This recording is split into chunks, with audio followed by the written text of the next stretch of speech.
Welcome to RTBLive. This is Ken Samples, one of the scholars at Reasons to Believe.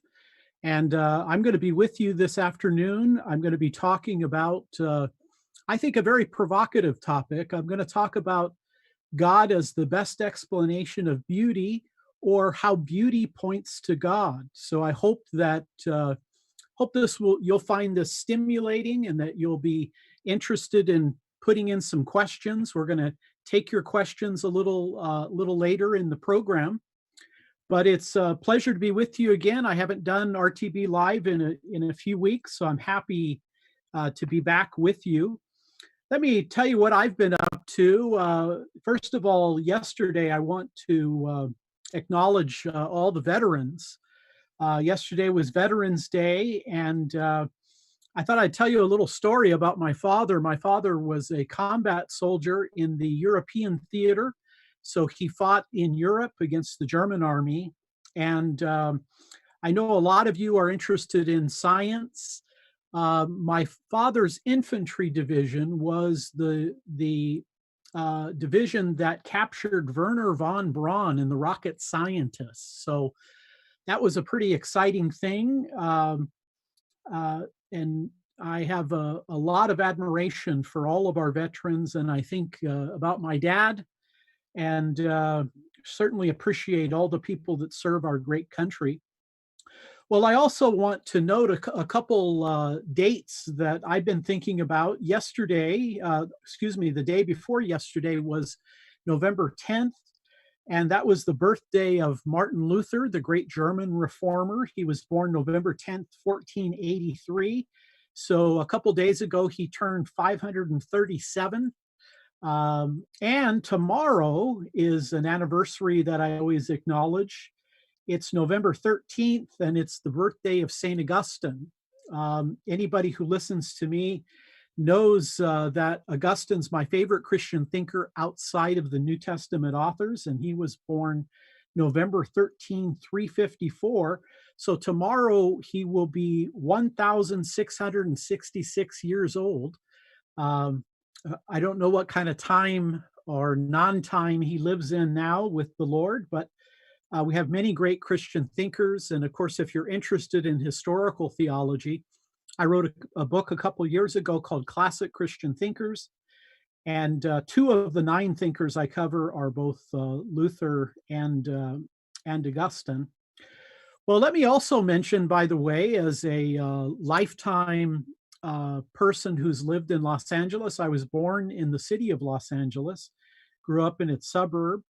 I've lived here my whole life. And of course, while 2020 has been a very difficult year in many ways, the 2 sports teams that I root for won titles this year. The Lakers, that was their 17th title that tied the great Boston Celtics for the most championships in NBA history. So in a tough year, that was a nice thing as a Laker fan. I've been a Laker fan for more than 50 years. And I've also been a Dodger fan for more than 50 years. And of course, the Dodgers won the World Series in 2020. So it was again, a tough time. There are a lot of people that are hurting in mind and body and spirit.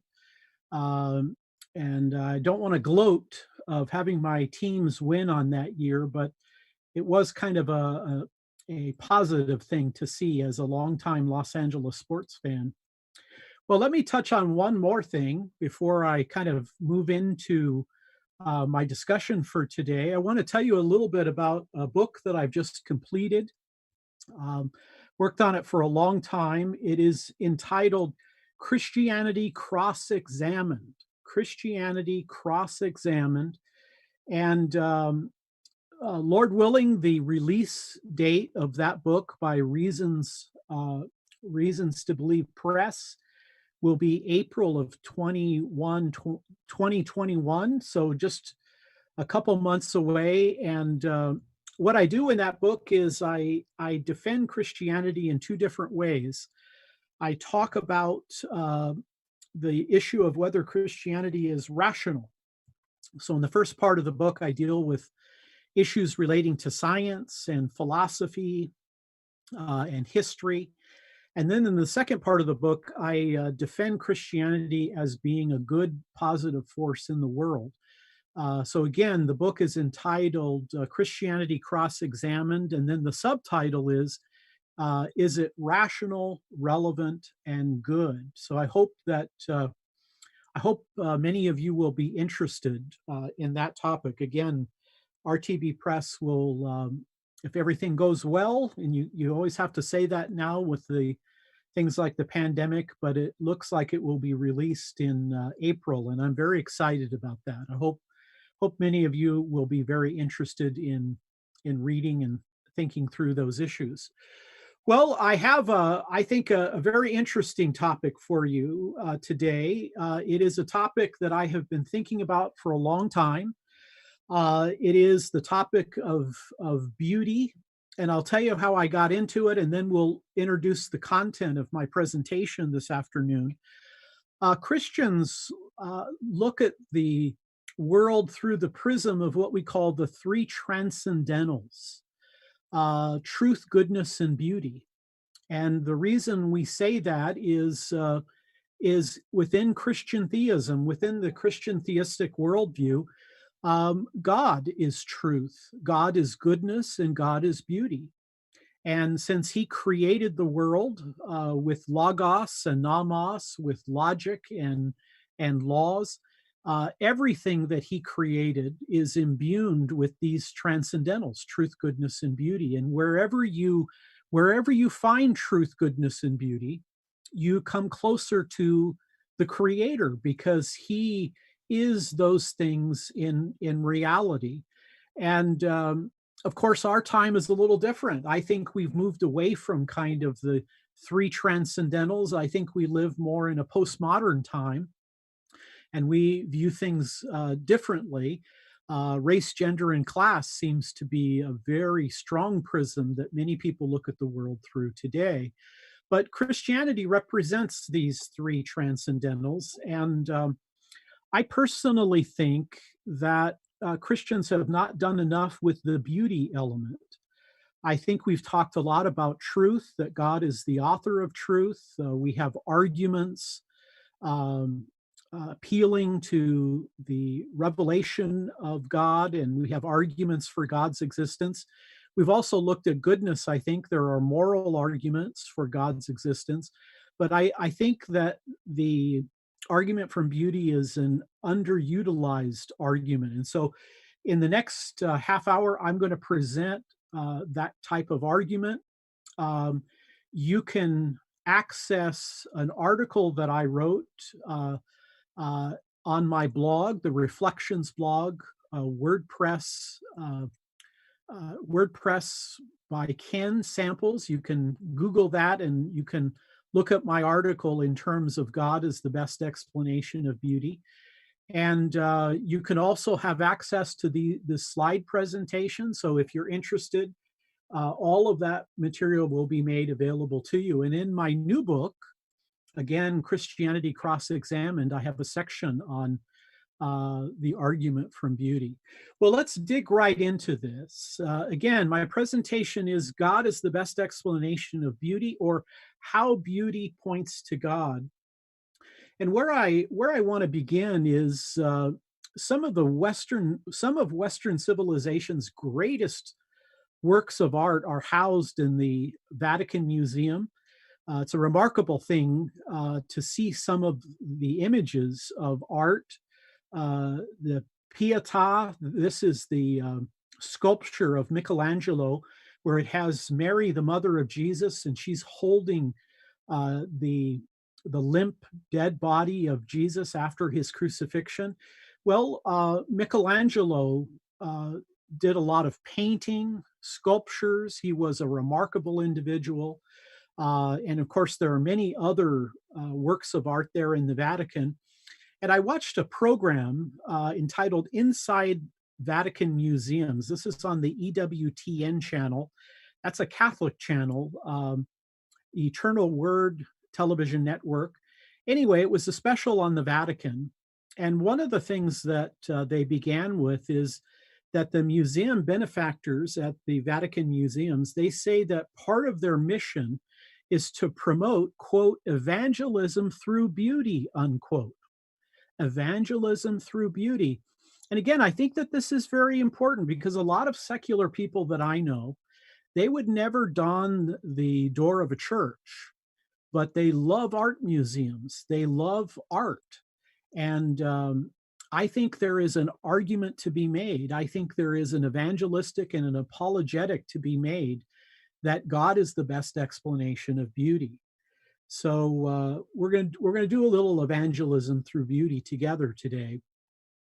And of course, by saying evangelism through beauty, they are expressing an aesthetic argument that can be made for God's existence. And of course, one way to frame this argument is to reason that God's existence provides the best explanation for the world's beauty. I mean, why is it there? Why is there so much beauty? Why is there different types of beauty? And how do we account for it? And how does any particular world ground this question of beauty? So let's briefly explore the topic of aesthetics and a Christian approach to the subject. Then we'll look closer at the aesthetic argument for God. One thing that's motivated me of the last few years to think more about art and particularly religious art, aesthetics overall, is I went to England a couple years ago with the RTB group, and we visited a number of cathedrals, Roman Catholic, Anglo-Catholic cathedrals that had been around since the Middle Ages. And I remember walking into one of the Anglo-Catholic cathedrals, and my colleague, Dave Rogstad, he asked me, well, what do you think of this place? And I said to Dave, I want to fall on my knees and worship God. I think that during the medieval period, the Christians, they built their cathedrals in a way to express the beauty of God and to draw attention to that. And I have been very impressed by how some of these cathedrals were able to use art to draw people's attention to the Lord. Now, again, the argument from beauty is part of the broader category in philosophy we call aesthetics. And aesthetics involves the study of beauty, taste, and art. And here are some of the questions that aesthetics raises. What defines beauty? What is beauty? How do you define it? A question that Roger Scruton asks, I've been reading his little book, Beauty, A Very Short Introduction. That's Roger Scruton. His name is Scruton. Roger Scruton asks the question, is beauty a pleasure of the senses, or is it a pleasure of the mind, or is it both? Very, very good question. How do you define beauty? What kind of pleasure is it? Is beauty merely in the eye of the subjective beholder? We're going to talk a little bit more about that. One challenge that people have about any kind of aesthetic argument for God isn't aesthetics merely subjective? Isn't it merely in the eye of the beholder? Well, we're going to come back to that because that's a challenge I think we need to look at. Here's another question. If it's not subjective, is it objective? Is there an objective basis for evaluating beauty? And I'm going to argue that there is. I'm going to argue that there is an aesthetic, an argument for beauty that while it has a subjective element, that the reality of beauty is objective. But we'll come back to that a little bit later. Of course, one of the questions that we would raise about beauty in terms of God is not only the subjective element, but what about things that are not beautiful? What about the problem of ugliness? So what I want you to connect here is that with the moral argument, we also raise the question of what about the problem of evil? But with the aesthetic argument, we raise, well, what about the problem of non-beauty or ugliness? So these are questions that philosophers ask. And let's ask a couple more. before we get into an argument for why do human beings have an aesthetic and creative sense? Where did it come from? Um, I think I can make a pretty safe assumption that virtually everybody in the world, whether they're religious or not, whatever religion they may hold or non religion, that it seems one of the parts of humanity is our ability to appreciate beauty. And we might disagree. I mean, you might like Beethoven and I might like the Beatles. You may like natural art. I may like museum art. I may like paintings. You may like sculpture. So there is a subjective kind of sense in terms of taste. But when it comes to the recognition of beauty, and maybe even more than the recognition of beauty, maybe the appreciation of beauty, it seems to be a universal human experience. So why do people have an aesthetic and creative sense? Why do people want to create? Right? Of course, if God created the world and if God creating us in his image, then we bearing that image may also be creators. But that goes a little too far, and I don't want to develop the argument prematurely. Here's another question. How is aesthetic value related to moral values and to other focal points of one's worldview, such as God, ultimate reality, and knowledge? So the argument from beauty is really kind of unpackaging the worldview issue. And a worldview is your kind of big prism view of reality. And a worldview involves a cluster of really important questions about God, about reality, about knowledge, but also about aesthetics, about ethics and the beautiful. So this is really a development of our worldview thinking. Now, historic Christianity affirms that God is the source or ground of all beauty, either through direct creative acts or through human beings' creations as divine image bearers. So, as we now look at how Christianity relates to aesthetics, God is ultimate reality. God is truth, goodness, and beauty. Truth, goodness, and beauty are who he is. These are his attributes.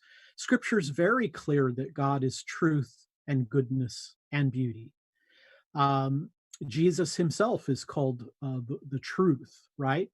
So if God is true and good and beautiful, and the Old Testament is filled with passages that talk about the beauty of the Lord, well, if God created the world and he is ultimate truth, goodness, and beauty, and he's created us in his image, then the idea is that human beings have a creative sense because they bear the image of God. It's not just that bearing the image of God means that we can think and reason. It doesn't mean just that we're spiritual creatures or can make moral judgments. It's also that we have an aesthetic element. And so the Christian worldview would say the reason there's so much beauty in the world and the reason why there is so many different types of the beautiful and the reason we can recognize them and appreciate them is because that's the way the Lord intended. He is truth, goodness, and beauty, and those truths are grounded in him. And because we bear the image of God, we're able to appreciate beauty and we're able to create beauty. Again, this idea of the truth, goodness, and beauty, that these are attributes of God. So God is ultimately truth, God is ultimately goodness, God is ultimately beauty. But everything God creates, everything, has in one sense or another truth, goodness, and beauty inside it. And what's exciting about that from a Christian point of view is I believe the closer I get to truth, now it can be capital T truth, and that's God or Christ. But anytime I encounter truth, truth in mathematics, truth in historical facts, a truth about myself, whatever it may be, wherever I discover truth, either a capital T or lowercase t, I get closer to the Lord. Wherever I encounter goodness, God is ultimate goodness. And yet, whenever I see goodness, whenever I engage in good acts myself, I get closer to the architect of goodness, the source of goodness. And the same is true of beauty. We're attracted to beauty in various ways, in various forms. And the more we appreciate it and get closer to it, the closer we get to these three transcendentals that find their source and origin in God. By the way, I've been thinking about a possible analogy between the three transcendentals, truth, goodness, and God, for the Trinity, because these are three truths. We can distinguish the three, but they overlap and really are one. And I wonder if there isn't a powerful way of presenting the three transcendentals, truth, goodness, and beauty, as pointers to or analogy of the Trinity. And I think the most exciting thing in Christianity is the Trinity, is knowing God the Father, God the Son, and God the Holy Spirit. Well, God then is a divine artist from a Christian point of view. So God as creator is not only a designer and an engineer, he is both of those things.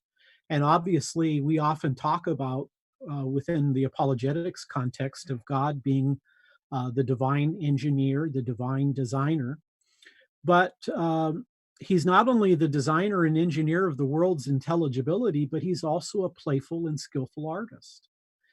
Again, I would encourage you to think about and reflect upon how much beauty plays in our life. I mean, how important is music to you? How important is it when you encounter um, the beauty in nature? My wife, she loves the outdoors. She loves to hike. She pulls me out of the house almost every night to look at the sunset. What is she seeing in nature? What is it about the beauty in nature that has this powerful, almost kind of like a religious influence on people? My wife is that way. I feel the same way. There are times I've heard songs, music, and it deeply moves me. It's almost like a spiritual experience. Well, from a Christian point of view, we can recognize that.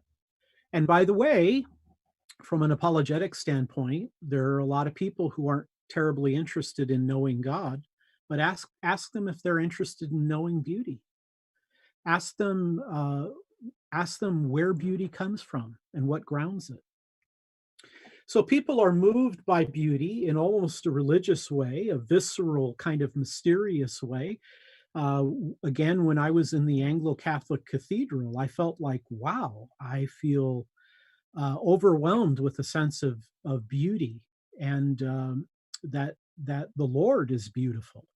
So this is something I think that we can frame. We can put into a context and make a case for God being the best explanation of beauty.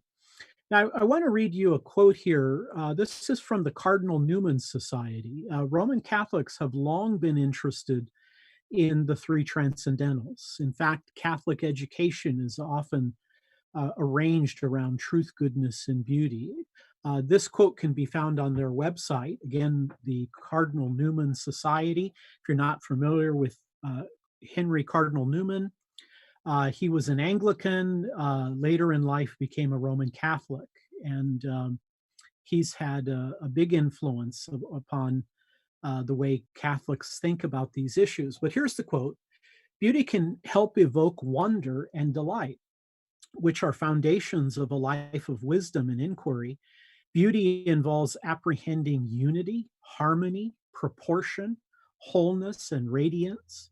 It often manifests itself in simplicity and purity, especially in math and science. I'm going to talk a little bit in a few minutes about the different types of beauty, but we find elegance in mathematics. We find elegance in the natural world. So again, beauty involves apprehending unity, harmony, proportion, wholeness, and radiance, uh, and often manifests itself in simplicity, purity, and especially in math and science. The quote goes on: often beauty has a type of pre-rational, striking force upon the soul. For instance, when one witnesses a spectacular sunset or the face of one's beloved, beauty can be understood as a type of inner radiance or shine coming from a thing that is well ordered to its state of being or is true to its nature of form. I've been thinking a lot about beauty, and I think about my wife. And the thing that strikes me about my wife, Joan, is that she's beautiful. I would say she's beautiful on the outside and on the inside.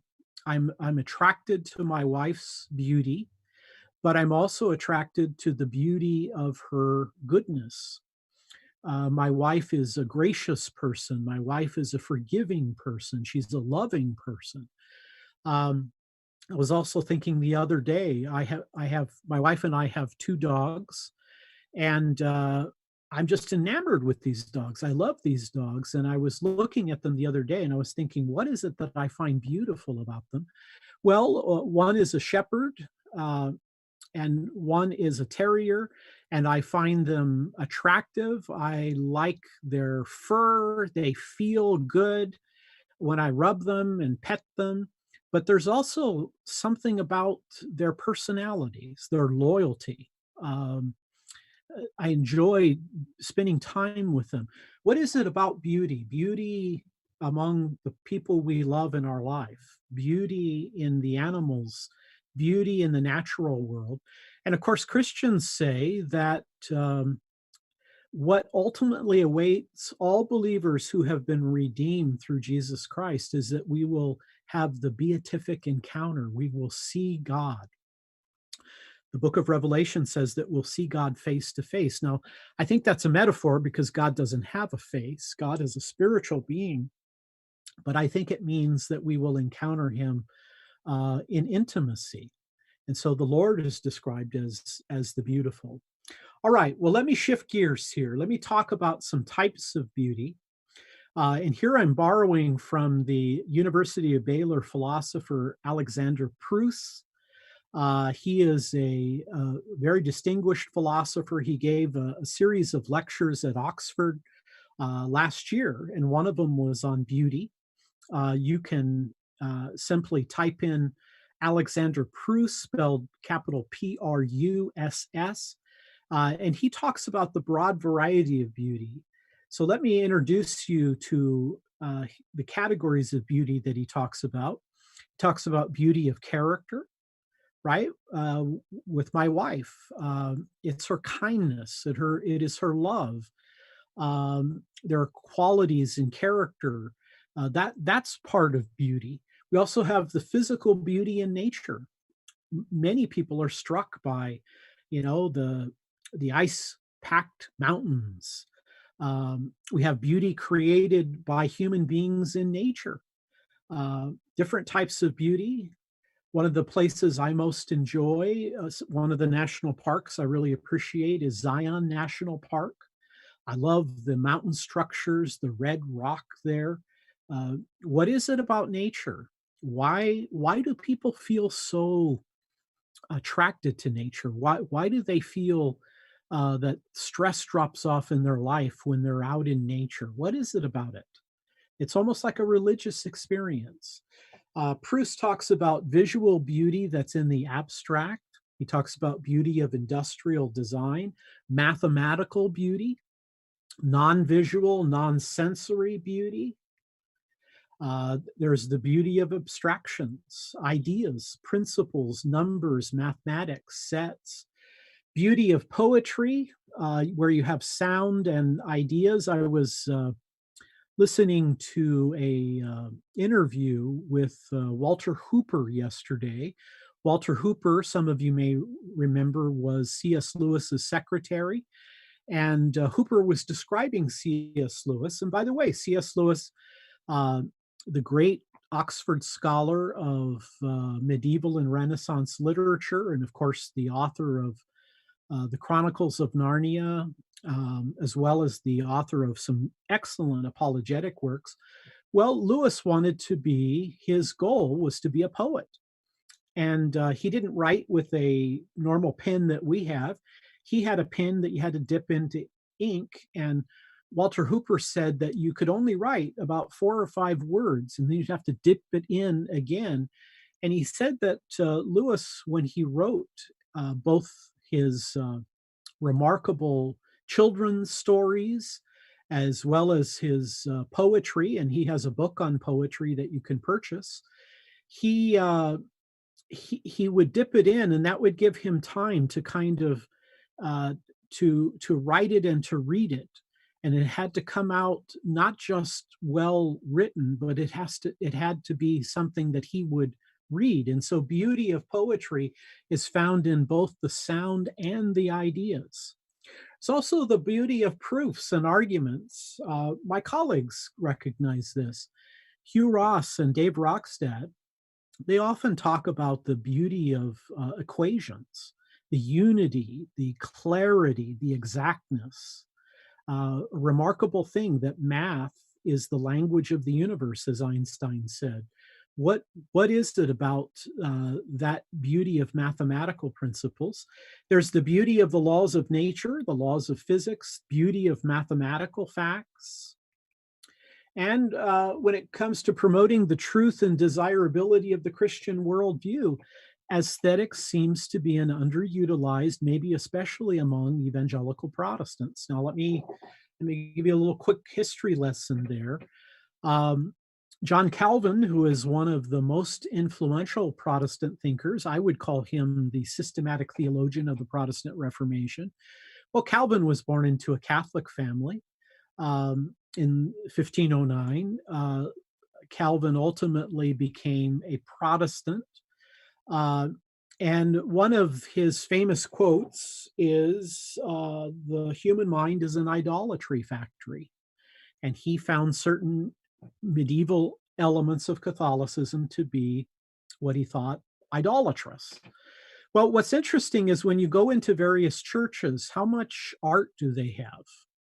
I think the reality is that there's more art probably in the Eastern Orthodox churches, then followed closely by the Catholic Church, then probably the Anglican, then Lutheran, and then further down would be groups like Reformed and Baptist.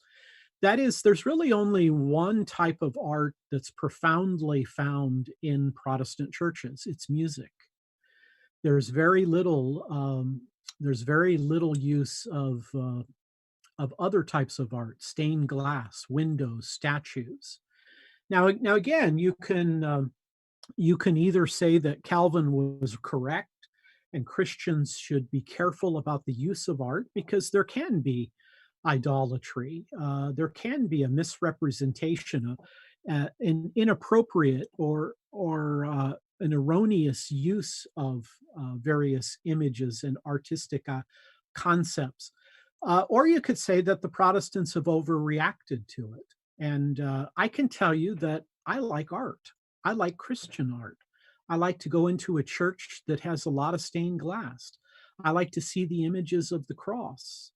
Um, I have transitioned from attending a Reformed church to attending an Anglican church. And one of the reasons for that change is aesthetics, art.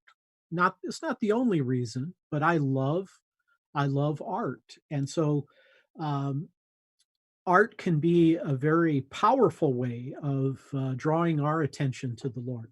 Of course, doctrine and theology place limits on what constitutes an appropriate use of religious art, particularly in church and especially in worship services.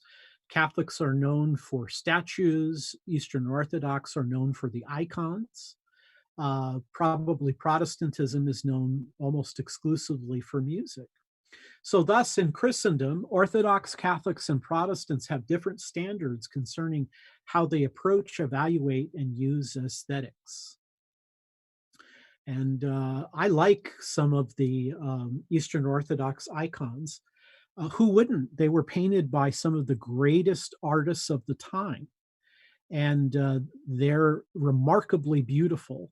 Again, some Christians would criticize the idea of images of Christ or trying to image the Trinity and things of that nature.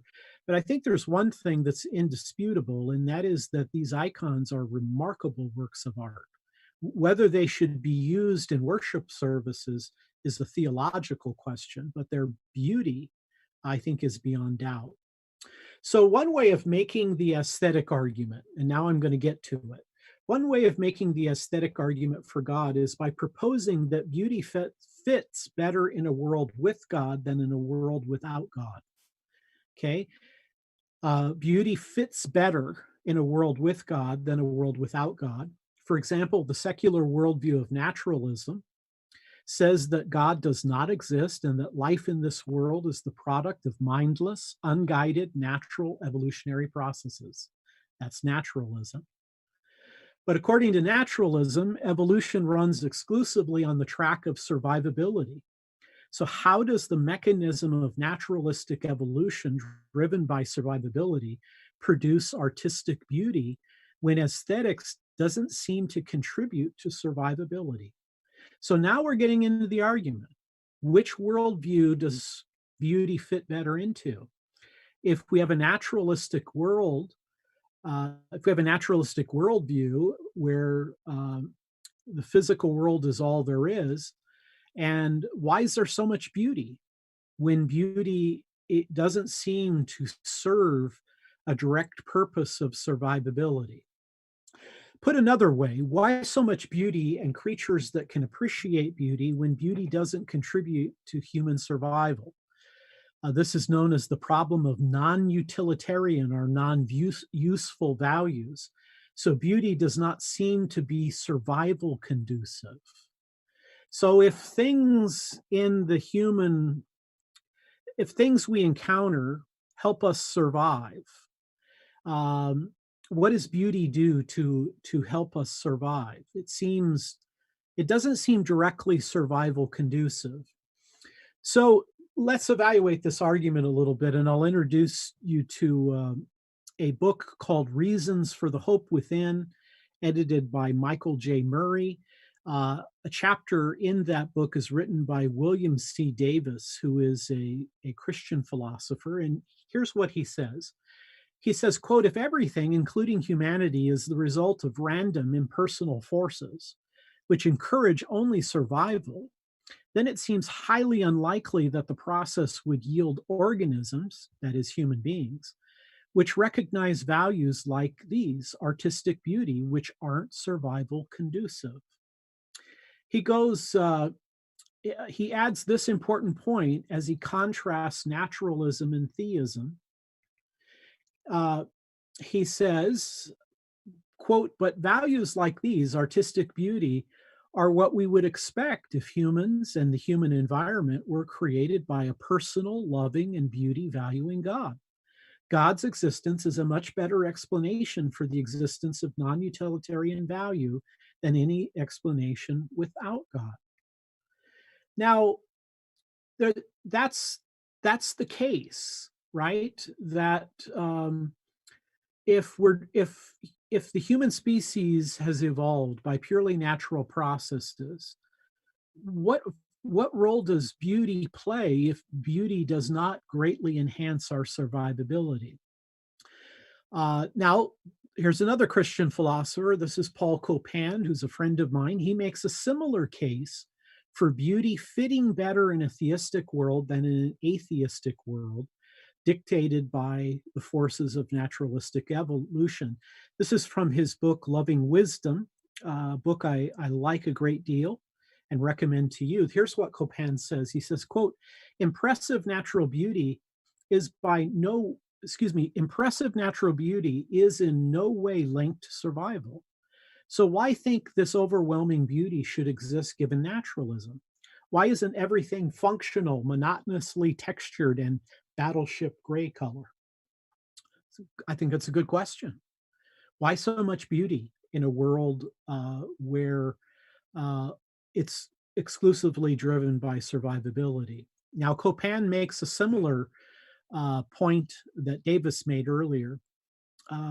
He appeals to the human aesthetic element. Copan says this, Quote, and why should human creatures exist who can admire and appreciate the world's loveliness and majesty? And why do scientists prefer elegant or beautiful theories, often without observational support? Now, lest you think that only Christians reason this way or only theists reason this way, let me introduce you to the remarks of some skeptical philosophers. Here's Paul Draper. I like Paul Draper. He's a very thoughtful, careful thinker. Draper, in an essay in the book Divine Hiddenness, which is a defense of naturalism, atheistic naturalism, Draper says, quote, theism is supported by the fact that the universe contains an abundance of beauty, unquote. Theism is supported by the fact that the universe contains an abundance of beauty. We talked before about the different types of beauty. It's all around us. Here is, again, Draper adds this point.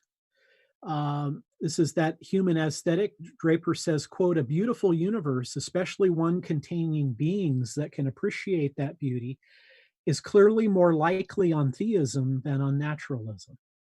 So even skeptical philosophers recognize that the existence of beauty and the human capacity to appreciate beauty would fit better in a theistic world than in an atheistic world. One more quote from a skeptical thinker. This is Anthony O'Hare in his book Beyond Evolution. He says, quote, from a Darwinian perspective, truth, goodness, and beauty and our care for them are very hard to explain. Why is there truth, goodness, and beauty in a world without God? So even if it can be shown, now here I'm going to make a concession, even if it can be shown that beauty does have some survival advantages. I mean, maybe it does. Maybe attracting a mate or luring prey. Maybe there are some advantages to the survivability of a species through beauty. But even if I concede that, so even if it can be shown that beauty does have some survival advantages, it seems the sheer abundance and variety of beauty in the world is inexplicable through mere evolutionary considerations. I think even if you grant that beauty may have some place in terms of survivability, that there's just too much of it. And human beings, it's too much a part of the human condition. Now, let me make the argument, and then we'll be in a good position to shift over and get some of your good questions. I'm hoping you're hearing this. Again, this is Ken Samples. I'm on RTBLive. If you've just tuned in, I'm making a case, an aesthetic case for God. You can access an article that I wrote on this topic. You can download the slides. So if you're just kind of tuning into this, you can get up to speed and we'll make those available to you. So in logical arguments, a sound deductive argument, if it's done right, it produces certainly true conclusions. That's deduction. Then you have induction, where cogent inductive arguments produce probably true conclusions. But the way I'm going to present this argument is abductively. Viable abductive arguments produce plausibly true conclusions. So I'm not going to argue deductively or inductively. I'm going to argue abductively. Who does abductive reasoning? Everybody. Detectives, crime scene investigators, they move from evidence to theory. Historians move from facts to historical explanations. Scientists move from data to their hypothesis. So science involves abductive reasoning, particularly in development of hypothesis. Physicians, every time I go to my doctor, looks at the symptoms, looks at the tests, talks to me, draws a diagnosis. Anybody who is involved in a diagnostician, anybody who is a diagnostician is involved in abductive reasoning. My father, who was a mechanic, would listen to the engine and then tell the person based upon what he heard in the engine, well, that's a carburetor problem, or that's a transmission problem. My dad was a mechanical diagnostician. This is a natural way that people reason. Logician Louis Vaughan, in his book, new edition of his book, The Power of Critical Thinking, views abduction as a specialized type of induction. I like to distinguish abduction and induction, but many people see abduction as a part of inductive reasoning. So let me present an abductive argument to you, and then we'll plug in the aesthetic element. An abductive argument may be framed thusly. Point one, the extraordinary experience X is recognized. Two, but if A is true, X would be an expected matter of course. Three, thus there is a plausible reason to conclude that A is true. So that's the structure of an abductive argument. Now let me plug in the aesthetics. Premise one, the extraordinary experience, that is the abundance and variety of beauty, is universally recognized. The extraordinary experience, the abundance and variety of beauty is universally recognized. Premise two, but if a theistic God exists, beauty would be an expected matter of course, because he created the world, because God is himself beautiful. Three, conclusion, thus there is a plausible reason to conclude that the theistic God exists. So my reasoning here is simply this. I'm not pushing it deductively or even inductively. I'm not pushing it with probability. I'm saying that if we have a universal experience of beauty, both observing beauty, drawing the aesthetic pleasure of it, being able to appreciate it, that would be an expected circumstance if God exists. But if God doesn't exist, it's a deep, deep mystery. Thus, there is a reason to believe in the Christian God. There is a reason to believe that the Christian worldview is correct because there is so much beauty, and humans are beauty appreciating creatures. All right, so the aesthetic argument for God's existence proposes that an abundance and variety of beauty and the human capacity to appreciate beauty fits better in a world with a theistic God than in a world without a theistic God that is driven by mere survivability. Thus, beauty may best be explained as a pointer to God. Because all people seem to be attracted to some form of beauty, the aesthetic case for God may be an underutilized apologetics gem.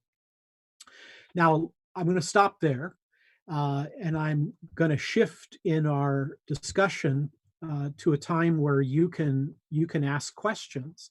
But I want to draw back just a couple ideas. Remember that one criticism of the aesthetic argument for God that is similar to a criticism of the moral argument for God. Remember, one of the basic criticisms of the moral argument is, why is there evil in the world? If God's good, why is there evil in the world? Well, if God is the artistic being that we think he is, why is there ugliness? Or couldn't we dismiss the whole thing simply by saying beauty is just subjective, so there's no way of making a case? But I don't think that's the case at all. What's subjective is our taste. Okay, so I like the Beatles better than the Rolling Stones, or I like ice cream better than yogurt. Well, those are subjective tastes. My wife loves natural beauty. She always wants to go to the natural parks. She wants to hike all the time. I want to go to the museums. I want to go to the medieval churches and look at the Christian art. Well, those are tastes. But what is universal, what seems to be objective, is not only our awareness of beauty, but our attraction to beauty. I've met very few people who just come out and say, I don't like any kind of music. I don't like any kind of art. I don't like any kind of aesthetic expression. No, it seems that human beings are deeply, deeply drawn by beauty. And I think we have an objective awareness of beauty.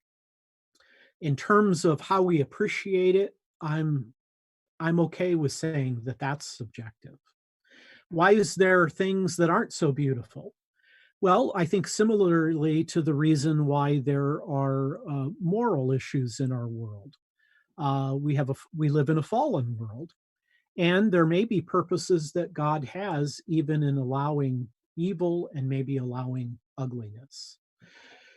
So I'm going to stop there, and that will bring our presentation time to a close. What we're going to do, we're going to move to a question, um, and then I'm going to work on answering some of those questions.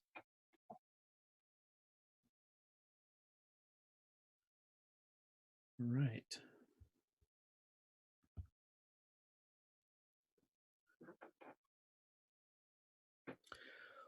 Okay, Clark and Daniel, are we going to begin the Q&A period now? And I can shift right into it. I'm seeing a yes, so very good. Well, again, ladies and gentlemen, I'm very happy that you're with me on this RTBLive program. My name is Ken Samples. I'm kind of the oddball on the RTB Scholar team, meaning that I'm not a scientist. My background, professional training and education is in history and philosophy and theology. And my interest in the issue of aesthetics has to do with my study of philosophy. So keep these questions coming. I really appreciate them. And we've got a question here from one of my friends, Timothy Boyle. Tim, it's good to hear from you. Tim says, things in nature like a rainbow or sunset seem to be sensed as beautiful by everyone. Are there things that are universally perceived as beautiful, thus making them in essence objective? Well, I like that question, Tim. And the way I tackle that question is, again, I think we should see the taste as different than the awareness. I would say that what makes art or what makes beauty objective is it seems to be universal. That we recognize there is indeed beauty in the world, and we're overwhelmed by it. There's so much beauty in the world. I think that is the objective side. Now, when it comes to the taste, I think that can be subjective. Again, um, I find Christian art in Christian history to be very riveting. My wife doesn't enjoy museum art as much as she enjoys natural art. So that would be the way I approach that question. I see the subjective, uh, how it pleases you. What is it? What pleases you? What brings you both? And I think beauty is both a sensory and intellectual pleasure. Well, there is a side that is a matter of taste, but what's not a matter of taste is that beauty exists and that we have this universal recognition. So that's how I would, I think, frame an answer to your question. Let's see. We have another question. Parallel universe. Well, isn't beauty all subjective? There are many things that some find beautiful and others simply don't. Sunsets, cats, people, etc. Again, I would come back to my argument. My argument is not that everyone finds everything beautiful. I certainly recognize there is a subjectivity, but I think the subjectivity is on the level of preference, of what we find personally appealing, a matter of taste. But there's no one who would reject the reality of beauty in the world. And I don't think there's anybody who would reject the reality that beauty means something meaningful to us. So I think you can have subjectivity at the level of taste, but I think when it comes to the reality of beauty and the different types of beauty, and that human beings are beauty appreciating creatures, I think that's objective. And again, I would make the point, many non-Christians who would never go to church, they love beauty. In fact, beauty seems, and you can go all the way back. I mean, if you want to go back to the earliest time of human beings, and let's say you adopt a theory of, the bipedal primates, you have these cave paintings. Uh, do those cave paintings help people survive? Well, maybe you could draw a scenario where it might help. Maybe it helped them get over stress, or maybe it was a way of doing this or that. But when I have listened to the explanations of beauty from a secular point of view, I don't think they account for the depth of beauty. I don't think they account for the variety of beauty. And I don't think they account for beauty being universal. Okay, so good question there, John. Johns. Uh, how would one find beauty in random, unpurposeful actions? Well, that's a good question, John. Part of the beautiful, and let's move away from kind of the traditional aesthetic. Let's move to mathematics. I mean, mathematics, there's an elegance, there's a unity, there's a proportion, there's an exactness. I wish I would have found mathematics more beautiful. Maybe I would have been more successful as a math student. But when I talk to people who love math, when I talk to people who are very skillful at math, they talk about equations being eloquent. There is an exactness, there's a proportion. There is there's Occam's razor, right? There is, you want the most economical kind of element. Now, how would you discover beauty in a chaotic world? Well, I think that answers itself. There's a lot of beauty in our world. Some of it is abstract, some of it's physical. And I think the better fit is if God created the world with truth, goodness, and beauty, made us in his image, and therefore one of the profound realities is beauty. I mean, I think of myself. I think back to being a child. I was attracted very early to music. And I was attracted to other forms of aesthetics. They play a critical role. Thank you, John. Let's see here. I have Kanai. I'm trying to pronounce your name properly. Kanai. Does beauty come from the fruits of the Spirit? Whoa, that's an interesting question. Does beauty come from the fruits of the Spirit? Well, when Paul talks about the fruit of the Spirit, whatever is lovely, right? Lovely is another way of describing the beautiful. There are things that we find lovely, aesthetic. We find them attractive. We find them beautiful. When I met my wife and when we dated, I was attracted to her. I found her to be beautiful. And I discovered that there was a beauty of her soul. There was a beauty of her temperament that attracted to her. I think there are things about God that are beautiful. And so I'm going to answer your question. Does beauty come from the fruit of the Spirit? I think that there is part of aesthetics in the fruit of the Spirit, because we are attracted to things and we desire to be like God, who is in himself beautiful. I wonder, when I stand in the presence of God, and I don't know if I'm going to be standing, I don't know what it will be like to be in the presence of God, but I'm convinced that one of the things that will deeply impress us is the beauty of God, God's beauty. And we love him. We love God. We will love him and do love him because of his personality qualities, his goodness, his forgiveness. I can always rely on the Lord, always.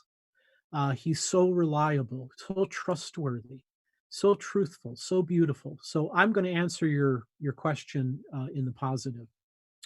Okay, Ars Escuela, I hope that I'm getting close there. I'm sorry if I kind of butchered your name.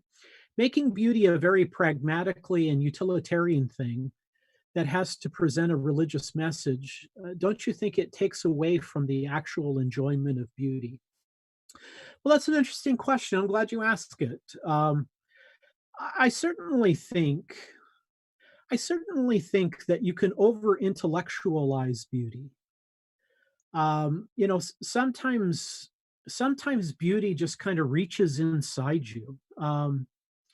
There have been songs that are like that, where I've listened to them and it just reached inside me. It spoke to me. Some of them are Christian songs. Some of them are just popular songs that I've come to know.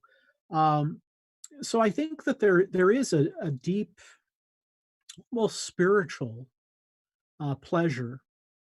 But what I would want you to appreciate is this: that it seems that beauty is more than just our senses.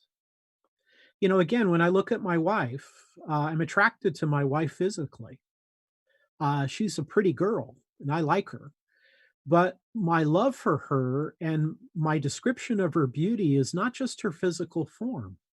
And by the way, I think we should admit that part of the attraction we have to other people, even the erotic attraction, involves beauty, right? We're attracted to people, but it's not merely my wife's physical attractiveness that makes me love her.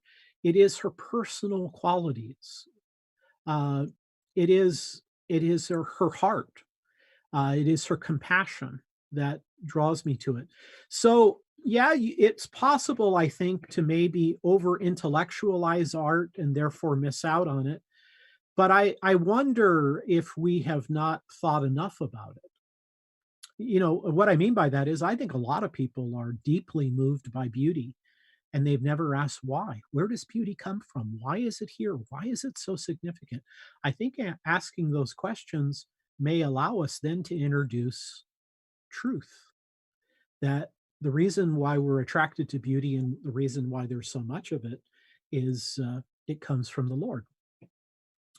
Okay, Esther Holas is anti-beauty an argument for evil? For instance, why are we revolted by horror depicted in art? Very good question. Very thoughtful question.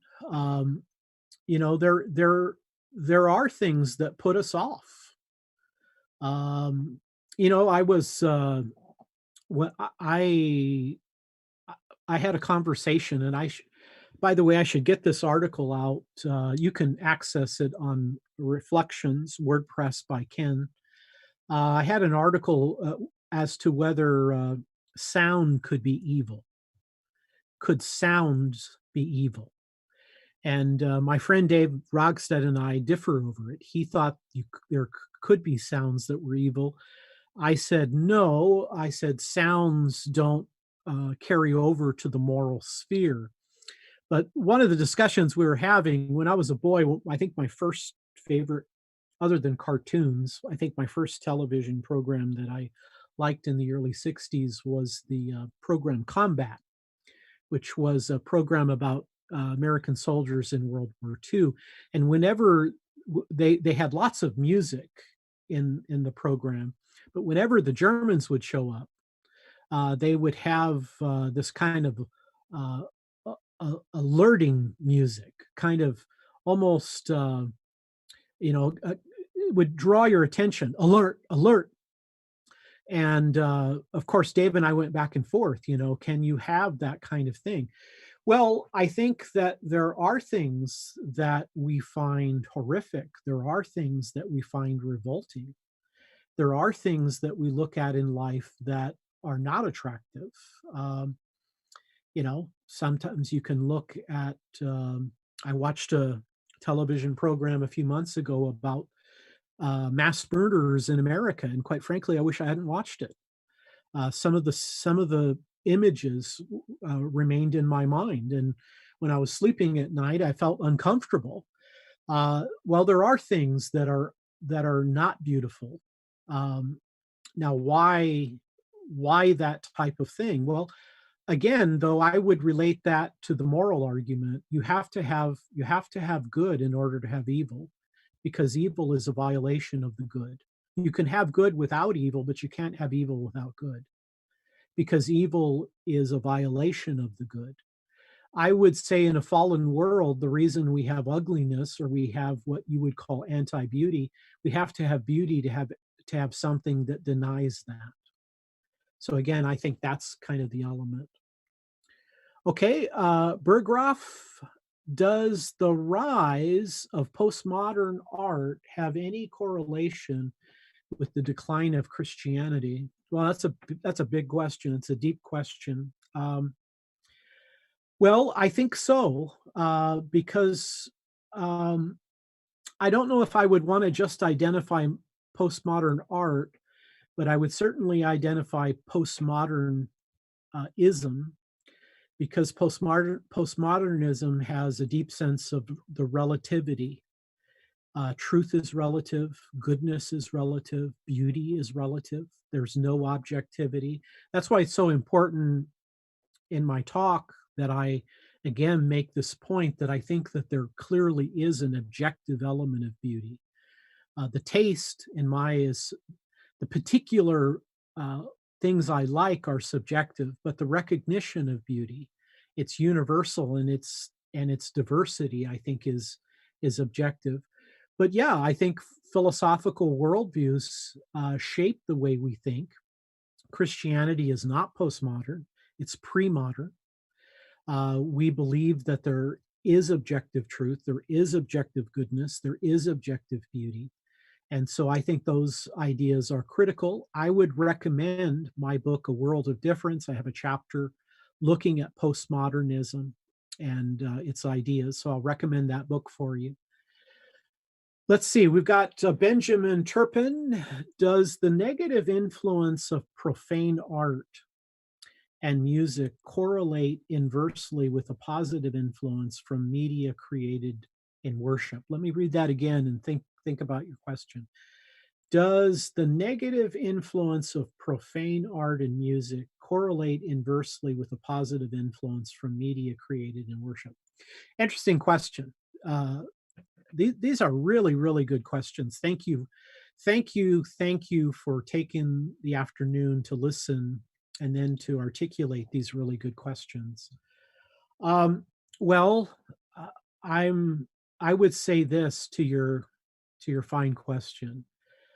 I think that there are things that leave images. We talk about profane art. Let's talk a bit about pornography.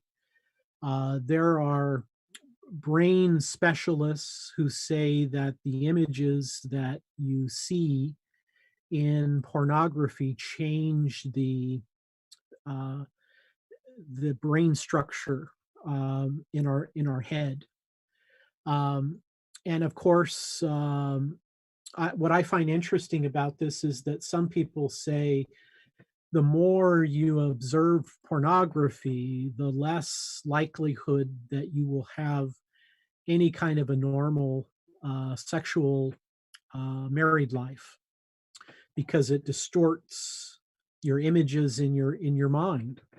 Now, your question, I think, is there a correlation between the negative effects of profane art and music to good music, let's say spiritually oriented music and worship? I kind of want to be on the positive side of affirming your question in the affirmative here. I can only tell you that I attend an Anglican church, and the liturgy is very, very powerful. We use the Book of Common Prayer, and so there is an extended part about the Trinity, and it is remarkable. In fact, I'll give you a note. A couple years ago, a movie came out about Tolkien, and it was about his early life and his early friendships. It was out the movies. I wrote a review of it. Again, you can get that at Reflections on WordPress by Ken. But I remember in the film, Tolkien, by the way, was an orphan. His wife was an orphan. He met his wife in an orphanage. They later became married and had children. Uh, but uh, Tolkien, Tolkien was an orphan and converted to Catholicism. His mother died. His dad died when he was very young. His mother died. A Catholic priest kind of took watch over him, and he became a Roman Catholic. Um, anyway, in the movie, the priest is saying at the end of World War I, there are so many mothers who had lost their sons that the priest didn't know what to say. So he said, "What I said is I quoted the liturgy."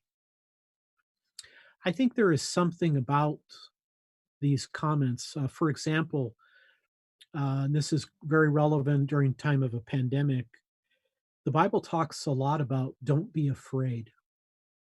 And Jesus, whenever he meets his apostles after his death and his resurrection, he always uses the expression in Greek, "Irene umin," peace be with you. I think there is something about spiritual aesthetics that come in the form of peace that are very powerful. Well, I'm going to wrap things up now. I want to tell you how much I've appreciated these questions. I think I've benefited more from your questions than you've benefited from my answers. I think these are really, really good questions, so I appreciate it. I want to tell you again that I wrote an article on this topic. Reflections by Ken at WordPress. You can go on the RTB website and get my articles. And I wrote one on beauty. And I wrote another one on there, whether sound can be evil, which is kind of looking at aesthetic type categories. You can also get the posts, the PowerPoint presentation that I have. And again, you can access all of this information through Reasons to Believe. And we're very happy that you would spend part of your afternoon with us. And I hope that you will want to come back. We do these RTB lives on a fairly regular basis, and we'll have more coming your way. So thank you. And I hope that you'll see the beauty of the Lord. Good afternoon. Bye-bye.